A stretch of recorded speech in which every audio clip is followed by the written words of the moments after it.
할렐루야. 하나님을 찬양합니다. 그리고 본 강의를 이 자리에서나 또한 동영상으로 경청하시는 한 분 한 분들을 사랑하고 축복합니다. 오늘 이 시간은 지난주 시간에 이어서 교회 시대에 이긴 자들 과목 가운데 에베소 교회 사자에게 보낸 편지 제3강의 시간으로서 오늘은 성경에 나온 그 생명과를 먹은 그 성도들에 대한 다른 편에 대해 오늘 강의를 합니다. 먼저 오늘 강의의 중요사항 목차 중 마지막으로서 성경에 나온 생명과를 먹은 성도들에 대한 다른 표현들을 모두 8가지 대지로서 첫 번째는 전신갑주를 입은 성도들이고,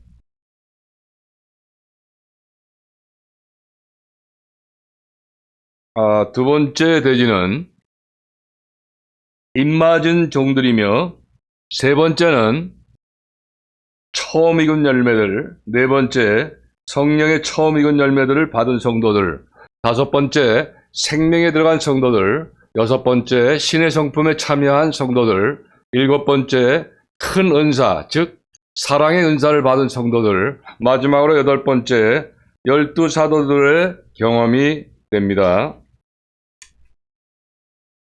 자, 성경에 그런데 제일 대지인 전신갑주를 입은 성도들을 우리 이 시간 강의합니다.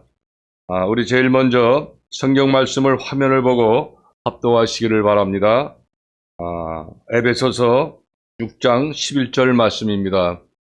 시작. 마귀의 궤계를 능히 대적하기 위하여 하나님의 전신갑주를 입으라. 아멘.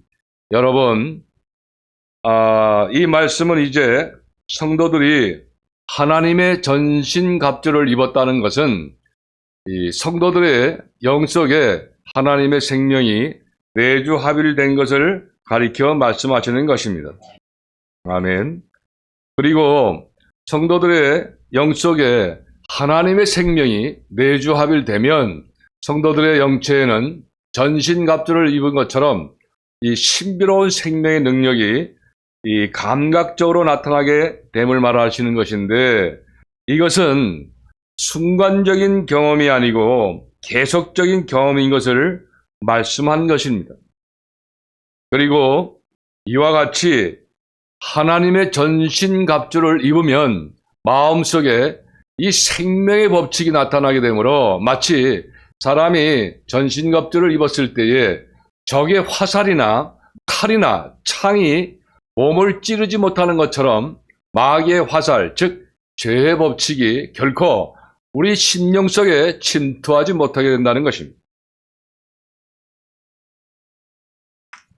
그러나 여러분, 이 영속에 하나님의 생명이 내주 합일되어 영속에 있던 죄성이 제거된 성도들, 즉 이긴 자들이라도 이 육체 가운데는 여전히 죄성이 남아있다는 것을 우리는 알아야 하는데, 그러므로 육체 가운데 남아있는 죄성의 법칙이 마음을 지배하려고 하지만 이 이긴 자들은 생명의 전신갑주를 입었기 때문에 이 죄성의 법칙이 마음속에 침투하지 못한다는 것입니다. 그리고 이 로마서를 기록한 사도 바울께서도 분명히 이러한 하나님의 전신갑주를 입은 경험을 하였고, 또 이 철로 역정에 쓴 존 번연도 이 장망성을 출발할 때에 전신갑주를 입은 것이 아니고 감난산의 꼭대기에 있는 그 미궁에 들어갔을 때에 이 전신갑주를 입게 되었다고 증거를 하고 있는 것입니다. 그리고 성 어거스틴도 하나님의 생명이 영속에 내주 합일되면 온몸의 신비로운 생명의 감각이 계속적으로 나타난다고 증거했던 것인데, 이와 같이 교회 시대에 이긴 자들은 땅에 살면서도 이 하나님의 전신갑주를 입은 성도들이 된 것을 증거하면서 오늘 강의 제1대지인 전신갑주를 입은 성도들의 강의는 이것으로 마치고 다음은 제2대지인 입맞은 종들에 대해서 증거를 합니다.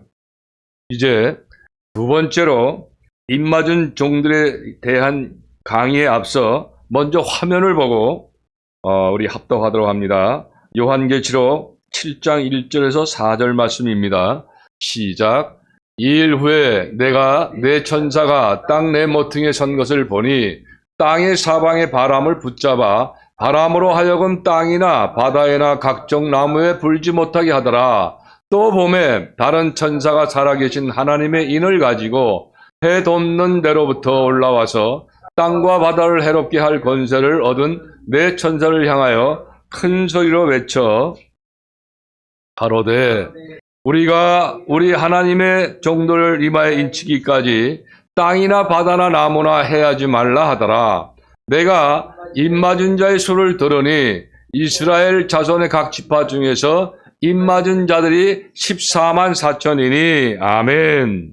요한계시록 7장 말씀에는 내 천사가 바람을 붙잡고 있는 기간, 즉 교회 시대 동안에 하나님께서 계획하셨던 일들에 대해 간략하게 기록되어 있는데 특히 1절에서 4절 말씀은 보면 교회 시대 하나님께서 14만 4천 명의 입맞은 종들을 만드시는 계획에 대하여 자세하게 알려지고 있습니다. 그리고 이 하나님께서는 교회 시대 동안 14만 4천 명의 종들의 이마에 인치는 일을 끝내신 후에 7년 대환란으로 이 세상을 심판하실 것이라는 사실을 말씀해 주셨는데 여기에서 하나님의 인칭을 받았다는 것은 온전하게 구속함을 받고 하나님의 생명으로 거듭난 성도들이며 또 그 성도들을 말씀하시며 또 하나님의 가장 충성스럽고 착한 사역자들이라는 것을 인정하는 증표인 것이며 이와 같이 교회 시대에 이긴 자들은 이 세상에 살면서도 하나님의 인을 맞은 성도들 이라는 말씀으로써 이제 이 두 번째 대지인 입맞은 종들에 대한 강의를 마치고 이제 세 번째 대지인 처음 익은 열매, 처음 익은 열매들에 대한 강의에 앞서서 또 먼저 해당되는 말씀을 우리 합독하도록 합니다. 화면을 보고 요한계시록 14장 5절 말씀입니다. 시작. 이 사람들은 여자로 더불어 더럽히지 아니하고 정절이 있는 자라 어린 양이 어디로 인도하든지 따라가는 자며 사람 가운데서 구속을 받아 처음 익은 열매로 하나님과 어린 양에게 속한 자들이니 그 입에 거짓말이 없고 흠이 없는 자들이더라. 아멘. 이 말씀에서 이 교회 시대에 이긴 자들 14만 4천 명은 바로 처음 익은 열매들이라고 말씀을 하셨는데 이 예수님께서 재림하시는 목적은 여러 가지가 있지만 그 중에 하나가 바로 익은 열매를 추수하는 것을 말씀하심이며 이러한 목적을 가지고 예수님께서는 공중에 강림하실 때에 이 교회 시대 전체 성도들 중에서 이긴 자들 즉 14만 4천 명만 처음 익은 열매로 추수하신다는 것입니다. 그리고 처음 익은 열매라는 그 말은 두 번째와 세 번째 익은 열매가 있다는 것을 보여주시는 것인데 이 계시록 요한계시록 14장 말씀을 보면 두 번째 익은 열매로 순교자들을 추수하시고 요한계시록 20장 1절에서 4절 말씀을 보면 이제 세 번째 익은 열매로 이 대환란을 통과하고 살아남은 성도들을 추수하신다고 말씀하셨습니다. 그래서 이상으로 이 세 번째 대지 강의는 마치고 이제 오늘 강의 네 번째 대지인 성령의 처음 익은 열매를 받은 성도들에 대하여 강의를 합니다. 자, 먼저 성령의 처음 익은 열매를 받은 성도들에 대한 강의도 이 성경 말씀부터 우리가 봉독한 후에 강의를 하도록 합니다. 로마서 8장 23절 말씀입니다. 시작. 이뿐 아니라 또한 우리가 곧 성령으로 처음 익은 열매를 받은 우리까지도 속으로 탄식하여 양자 될 것, 곧 우리 몸의 구속을 기다리느니라. 아멘. 그리고 요한계시록 14장 4절 말씀에서의 이 처음 익은 열매는 교회 시대에 이긴 자들로서 이 교회 시대 동안에 이 땅에 살면서 광야 연단 과정을 모두 마치고 익은 열매가 되었기 때문에 우리 예수님께서 공중 강림하실 때에 이 처음으로 추수되어 이 천국 곳간으로 들어가게 되는 성도를 가리켜 말을 하는 것입니다. 그리고 우리가 조금 전에 합독했던 로마서 8장 23절 말씀처럼 이 성령의 처음 익은 열매라는 이 말씀을 볼 때에 성령님께서도 우리 성도들의 신앙이 차차 점진적으로 익어가는 것 같이 익을 수 있다는 것을 말함이며, 이 성령께서는 성도들이 이 출애굽할 때부터 이 성도들의 신앙을 인도하기 시작을 하시는 것이며, 또 이 성도들이 이 광야의 길을 통과하면서 신앙이 성장할 때, 즉 우리가 익어갈 때에 성령님께서 성도들의 마음과 행실을 차차 점진적으로 아주 깊고 넓고 온전하게 지배하시면서 정결케 하시는데, 이러한 성령의 역사하심을 가리켜 성령께서 익어간다라고 표현을 하는 것입니다. 그리고 이 성도가 광야 연단을 마치고 가나안 땅에 들어가게 되면 이 성령님께서도 익은 열매가 되시는 것인데, 그것은 바로 성령께서 성도의 심령을 온전히 주장하게 된다는 것을 가리켜 말씀하신 것이며, 앞서서 알게 된 바와 같이 이 성령의 익은 열매를 받았다는 것은 생명과를 먹었다는 것과 같은 말씀인 것입니다. 그리고 성령의 처음 익은 열매를 받은 성도들, 그러니까 교회 시대 이긴 자들 14만 4천 명을 말씀하신 것이며, 두 번째 성령의 두 번째 익은 열매를 받은 성도들은 두 번째로 추수되는 이 순교자들을 말함인 것이고, 세 번째 성령의 세 번째 익은 열매를 받은 성도들은 세 번째로 추수되는 성도들을 이라는 것을 말씀하면서, 이제 다섯 번째 대지인 생명에 들어간 성도들에 대한 강의를 합니다. 자, 그러면 이 성경에 나온 생명과를 먹은 성도들에 대한 다른 표현들로서 생명에 들어간 성도들을 강의합니다. 자, 먼저 생명에 들어간 성도들에 대한 말씀도 이 강의를 하기 전에 말씀을 먼저 보고 합독하도록 합니다. 마태복음 7장 13절 14절 말씀입니다. 시작. 좁은 문으로 들어가라. 멸망으로 인도하는 문은 크고 그 길이 넓어 그리로 들어가는 자가 많고, 생명으로 인도하는 문은 좁고 길이 협착하여 찾는 이가 적음이라. 아멘. 여러분, 이 말씀 참 유명한 말씀이죠. 우리가 이 말씀을 잘 분석해 보면 생명을 얻은 후에 이 좁은 문과 좁은 길을 통과한다는 것이 아니라 좁은 문과 좁은 길을 다 통과해야만 생명을 얻게 되는 장소에 도달한다는 것을 말씀하시는 것을 우리가 알 수가 있는데, 대부분의 교역자들은 이 성도들은 처음 믿을 때부터 생명을 받은 것으로, 그러니까 즉 하나님의 생명이 영성에 내주 합일된 것으로 착각하고 잘못 알고 있는 것입니다. 그러나 성도들은 출애굽할 때에 생명과를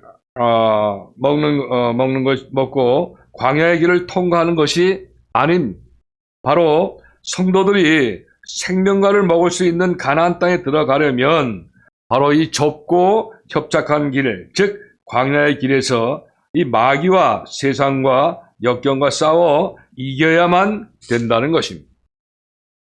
그리고 이번에는 화면을 보고 또 합독을 하도록 합니다. 마태복음 19장 16절에서 22절까지의 말씀입니다. 시작. 어떤 사람이 주께 와서 가로되 선생님이여 내가 무슨 선한 일을 하여야 영생을 얻으리이까?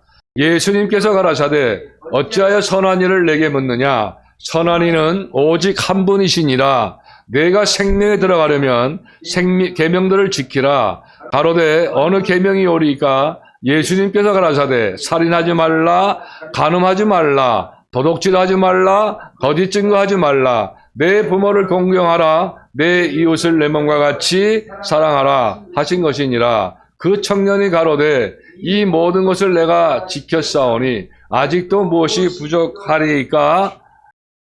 예수님께서 가라사대 내가 온전하고자 할진대 가서 내 소유를 팔아 가난한 자를 주라. 그리하면 하늘에서 보화가 내게 있으리니 그리고 나서 나를 쫓으라 하시니 그 청년이 재물이 많은 거로 이 말씀을 듣고 근심하여 가니라. 아멘. 여러분, 이 말씀도 참 유명한 말씀이죠. 이 말씀은 바로 이 유명한 말씀은 우리가 생명을 얻은 다음에 계명을 지키라는 것이 아니에요. 생명에 들어가기 위해서는 먼저 계명들을 지켜야 한다는 것을 강조하신 그런 말씀인 것입니다. 그리고 이것은 성도가 생명으로 들어가기 위해서는 먼저 좁은 길을 통과해야 된다는 마태복음 7장 14절과 같은 말씀인 것입니다. 그리고 이 예수님께서 생명에 들어가려면 계명들을 지키라라고 하신 말씀에 대해서는 그 부자 청년은 모든 계명을 다 지켰다고 말을 했을 때에 예수님께서는 그 말씀하시기를 내 소유를 팔아서 가난한 자들을 주라. 그리하면 하늘에서 보화가 내게 있으리라. 그리고 와서 나를 쫓으라 라고 말씀하셨는데 이때 이 예수님께서 생명에 들어가려면 이라고 하신 말씀을 볼 때에 이 보화는 생명, 그러니까 하나님의 생명을 상징하는 것임을 우리는 알 수가 있습니다. 그리고 보화를 얻기 위하여 이 소유를 버리라는 것은 비단 이 물질적인 소유뿐만 아니라 성도들이 가지고 있는 그 애정과 욕망, 그러니까 정력이죠. 이 정력을 추구하는 모든 것들을 버려야만 보화, 즉 하나님의 생명을 얻게 된다는 그런 말씀인데, 다시 말해서 성도들의 광야길을 통과할 때에 정력에 속한 모든 소유들을 버리고 정결한 마음과 행실을 가져야만 생명을 얻는 가나안 땅에 들어가게 된다는 그런 말씀인 것입니다.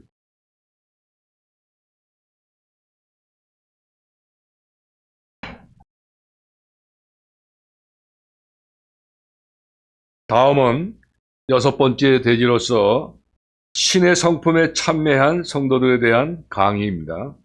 먼저 베드로 후서 1장 4절 말씀을 보면 이로써 그 보배롭고 지극히 큰 약속을 우리에게 주사 이 약속으로 말미암아 너희로 정력을 인하여 세상에서 썩어질 것을 피하여 신의 성품을 참여하는 자가 되게 하려 하셨으니 라고 말씀하셨는데, 이 말씀을 우리가 잘 분석을 해보면 이 세상에서 살고 있는 이 사람들이 받을 수 있는 그러한 축복 가운데 가장 보배롭고 큰 축복을 바로 이 신의 성품에 참여하는 것이라고 말씀하신 것을 보면, 이제 이 성도들이 신의 성품에 참여하기 위해서 준비해야 할 조건은 이 세상에서 썩어질 것, 그러니까 이 정욕적인 것들을 철저하게 버리고 또 이 마음과 행실이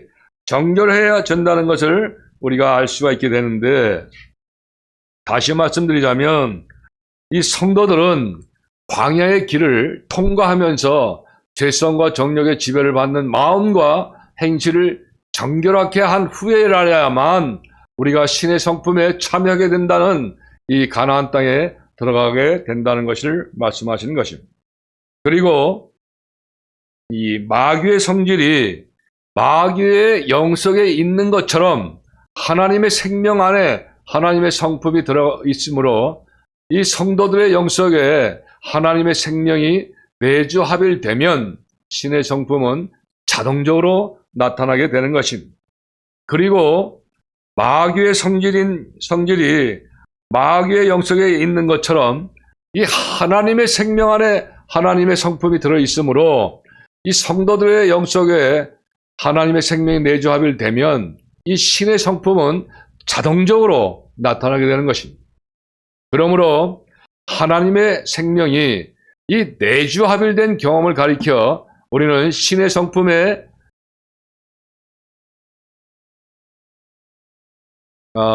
참여하게 됐다고 할 수가 있는 것입니다.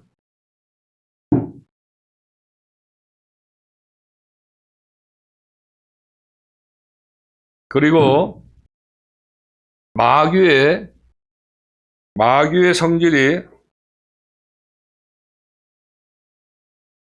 그리고 다음은 이제 오늘 강의 성경에 나온 생명과를 먹은 성도들에 대한 다른 표현들의 7번째 대지인 큰 은사, 즉 사랑의 은사를 받은 성도들에 대한 강의를 시작하게 되는데, 강의에 앞서서 먼저 화면을 보고 말씀을 합독하도록 합니다. 고린도전서 12장 30절에서 32절 말씀입니다. 시작. 다 병 고치는 은사를 가진 자겠느냐? 다 방언을 말하는 자겠느냐? 다 통역을 하는 자겠느냐? 너희는 더욱 큰 은사를 사모하라. 내가 또한 제일 좋은 길을 너에게 보이리라. 아멘. 그런데 여러분, 하나님께서는 이 성도들이 이 땅에서 신앙생활을 잘하고 빛의 열매와 또 이 전도의 열매를 많이 맺도록 도와주시기 위해서 이 여러 가지 성령의 은사들을 나타내 주시는데, 이런 성령의 은사들은 고린도전서 12장 8절에서 11절에 기록된 바와 같이 지혜의 말씀, 또 지식의 말씀, 믿음, 병 고치는 은사, 능력의 행함, 예언과 영분별, 또 각종 방언 통역 등 9가지의 그의 성령 충만, 입신, 불체험, 또 꿈, 환상, 영음, 영서 등 귀신을 쫓음과 진동하는 것, 부상하는 것, 투시 등 아주 다양합니다. 그런데 이러한 은사들은 모든 성도들이 똑같이 경험하는 것이 아니고, 성도들 개개인이 가지고 있는 그 직분이나 성격이나 그 재능 또는 그 지식, 봉사하는 환경에 따라서 모두 다 각자 다양하게 나타나게 된다는 것입니다. 그러므로 어떤 성도들에게는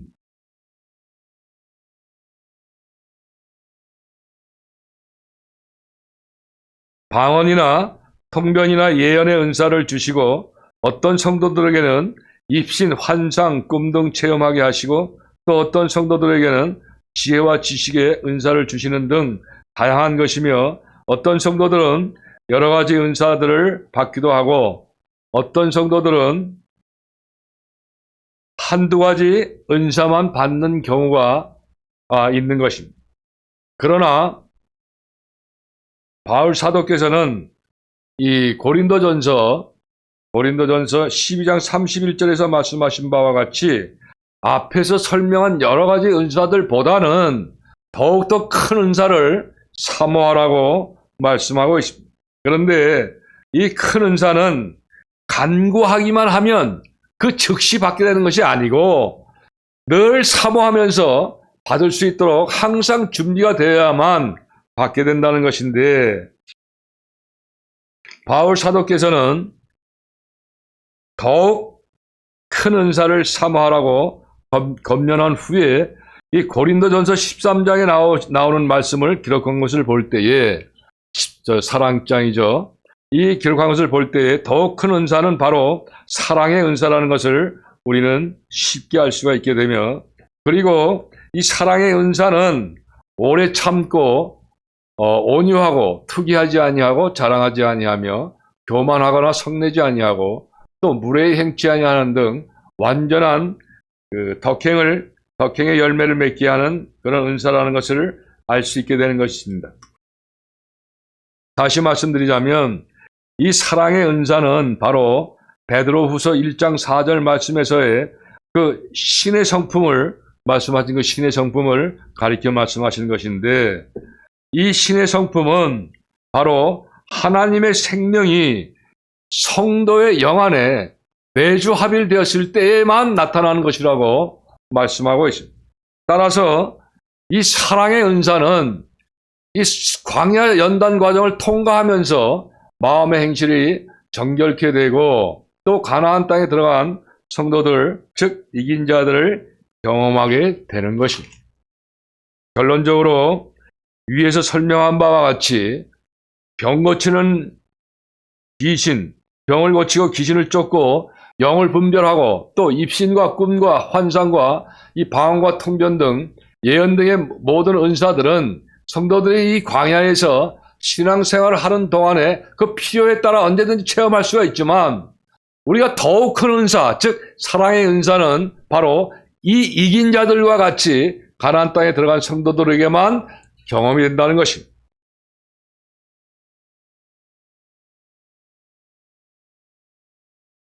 그런데 가장 큰 은사, 즉 사랑의 은사를 받지 않았으면서도 이 받은 줄로 착각하고 잘못하는 경우가 아주 많은데, 예를 들자면 어떤 성도가 불신자 시절에 이 불쌍한 사람을 많이 동정하고 또 구제하는 생활을 하다가 교회에 들어와서 예수님을 믿고 이제 성령 체험을 하게 됐을 때 마음이 뜨거워져서 더욱 많은 구제와 긍휼을 베풀게 된 이러한 생활 모습을 보면서 사랑의 은사를 받은 사람이라고 착각하고 하기가 쉽습니다.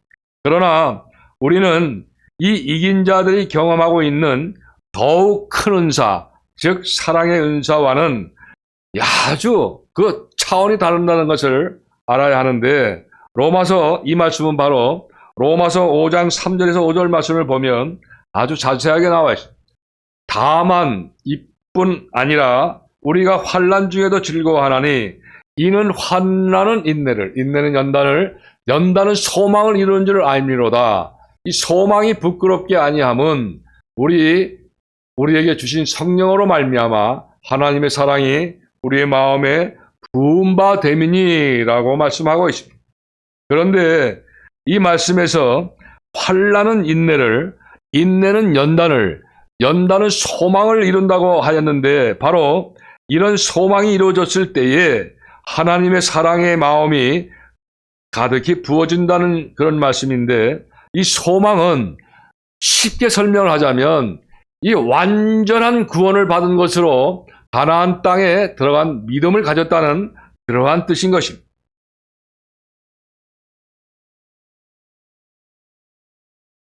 그러므로 바울 사도께서는 말씀하신 바와 같이 큰 은사를 바로 이긴 자들에게 하나님의 신비로운 사랑이 마음에 부어지는 그러한 경험을 가리켜 말하는 것입니다. 자, 이제 마지막으로 오늘 제 상위 강의 전체 내용인 이 성경에 나온 생명과를 먹은 성도들에 대한 다른 표현의 그 여덟 번째 마지막 그 대지인 12사도들의 경험에 대해 강의를 진행합니다. 먼저 화면을 보고 우리 다 같이 합독하도록 합니다. 요한복음 13장 8절에서 10절까지의 말씀입니다.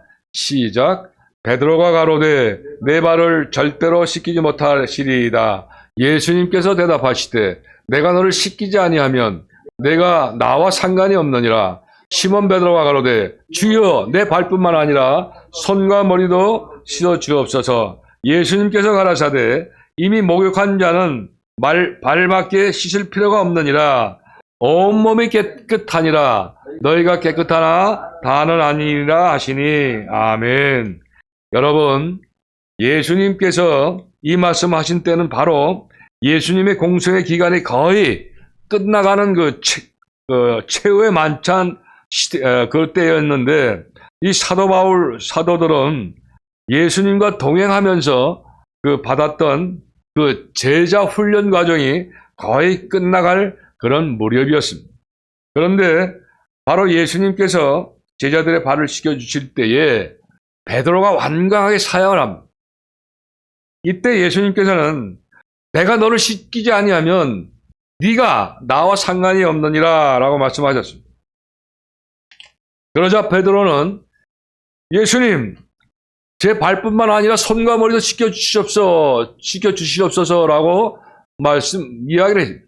그때에 예수님께서는 이미 목욕한 자는 발밖에 씻을 필요가 없느니라, 온몸이 깨끗하니라 라고 말씀하셨는데, 이상과 같이 예수님과 베드로의 대화 내용을 우리가 자세히 분석을 해보면 이 사도들은 예수님의 공생의 3년 기간 동안에 그 행실들이 모두 다 정결하게 되었음을 우리는 알 수가 있게 되는데, 예수님께서 너희의 온몸은 깨끗하나 발을 조금 더 씻어야 된다고 말씀하신 것은 바로 제자들의 광야 연단 과정이 완전히 끝나지 않고 거의 끝나갈 무렵이라는 것을 가르쳐주는 그런 말씀인 것입니다.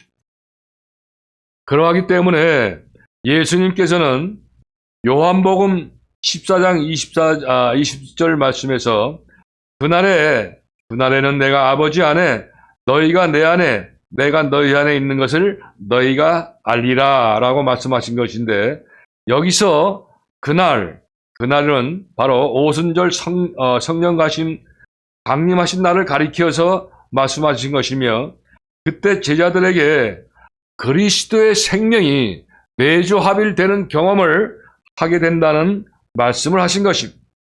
그리고 요한복음 15장 3절에서 4절 말씀을 보면 너희는 내가 일러준 말로 이미 깨끗하였으니 내 안에 거하라, 나도 너희 안에 거하리라. 가지가 포도나무에 붙어 있지 아니하면 절로 과실을 맺을 수 없음 같이 너희도 내 안에 있지 아니하면 그러하리라 라고 말씀하신 것인데, 이 말씀은 바로 제자들이 이미 예수님께서 가르쳐 주신 말씀을 실천하면서 마음과 행실이 정결해졌기 때문에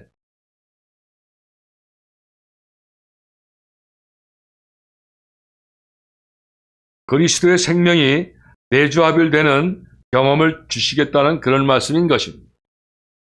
그리고 여러분, 지금까지 설명한 내용들을 모두 우리가 종합을 해보면 최후의 만찬 때에 예수님께서는 사도들이 그때까지 제자훈련 과정, 즉 광야 연단 과정을 통하여 마음과 행실이 정결하게 되었다는 것을 인정해 주신 것이었고, 오순절날 성령 강림하실 때에 내가 너희 안에 있는 것을 알리라 라고 말씀하신 바와 같이 하나님의 생명이 제자들의 영성에 내주합되는 경험을 하게 될 것이라고 가르쳐 주셨던 그런 말씀인 것입니다. 그리고 여기서 우리가 주의해야 할 것은 바로 사도들이 제자 훈련을 받는 그 기간 동안에는 결코 성령 체험이나 은사 체험들을 하지 못했고, 바로 오순절날, 그러니까 성령님께서 강림하실 때에 처음으로 성령을 체험한 줄로 착각해서는 안 된다는 것입니다. 그리고 사도들이 이제 제자훈련 과정에서 병을 고치거나 귀신을 쫓아내거나 또 변화산의 체험을 했다거나 진리를 깨닫게 된 경험들은 모두 성령의 역사로 체험됐던 것임을 우리는 알아야 합니다. 이제 오늘 강의 끝으로 성경에 나온 생명과를 먹은 성도들에 대한 다른 표현들을 총정리를 해보면, 우리는 지금까지 전신갑주를 입은 성도들, 그리고 입맞은 종들, 처음 익은 열매들과 성령의 처음 익은 열매들, 열매를 받은 성도들, 그리고 생명에 들어간 성도들, 또 신의 성품에 참여한 성도들과 큰 은사, 즉 사랑의 은사를 받은 성도들, 12사도들의 경험에 대해서 우리가 공부를 하였고, 끝으로 중요 사항을 우리가 정리해보면, 우리는 지금까지 하나님의 낙원에 대한 견해와 또 생명과에 대한 견해, 그리고 로마서 7장과 8장의 해설, 또 성경에 나온 생명과를 먹은 성도들에 대한 다른 표현들에 대해서 우리가 공부를 했으며, 요한계시록 2장과 3장 말씀으로 그 아시아 7교회 사자들에게 주신 말씀, 네 번째 말씀인 그 에베소 교회 사자에게 보낸 편지를 통해 이기는 자들에게 주시는 축복의 말씀, 즉 생명과를 먹게 하심에 대해서 강의를 마쳤고, 이제 다음 시간에는 다섯 번째 교회인 이 사대교회를 통해 이기는 자에게 주시는 축복에 대해서 강의를 하게 됩니다. 강의를 끝까지 함께 하시기를 바랍니다. 수고들 하셨습니다. 그러면 다음 시간에는 이어서 요한계시록을 영광스러운 교회를 담임하시는 목사님께서 진행합니다. 그리고 저는 다음 주차에 뵙게 됩니다. 감사합니다.